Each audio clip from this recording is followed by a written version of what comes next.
Tip 4. Change your angle, find your viewpoint.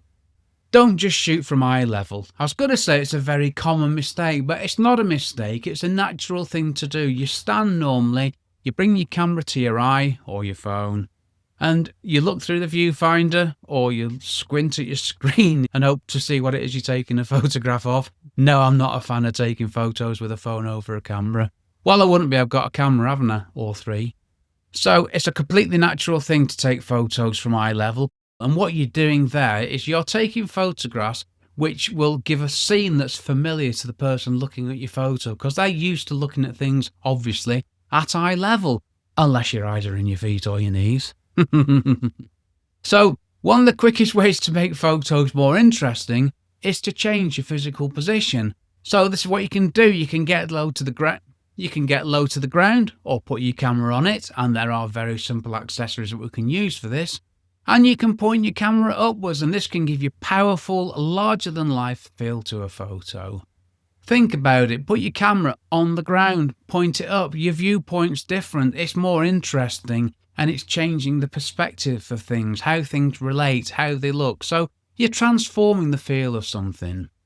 And then there's getting up high. So my script says climb something, open brackets, safely, exclamation mark, close brackets, and shoot from above for an expansive view. One way that you can take photos from higher up is to get a painter's pole and an adapter that screws into the tripod thread on the bottom of your camera and attaches to the pole. So with my pole, I can get my camera 5 meters above ground. Let's think about this. You're taking a photograph of a building. If you're eye level, your camera will be tilted up, so you're going to get the converging verticals, and you're getting the perspective from eye level. You get your camera higher up, be it at floor level, so that you're looking level with the first floor, which makes a massive difference because we're not used to seeing buildings from that perspective. And your verticals are vertical, so you've got no keystoning, no converging verticals. Or you go even higher and you're looking down on something. It can absolutely transform a photograph of a building, make a massive difference. And you're also capturing things that you can't see from the ground. So it makes a huge difference. And with landscapes, yeah, you can get different perspectives. You can include more of a foreground from a completely different perspective. So painter's pole, very effective and much cheaper than a drone. Yes, it is, Rick. Of course it is. My painter's pole was about 25 quid and the adapter was about 20 quid. Now, granted, that was, well, it was at least a decade ago, but not expensive. Look after them, they last you a lifetime, and they're a massive help to you.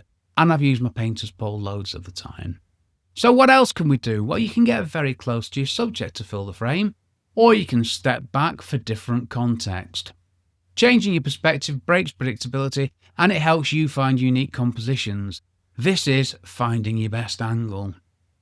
This is also what I call walking, looking and thinking. Yep, I talk about that a lot, don't I? And why not? Because it makes perfect sense.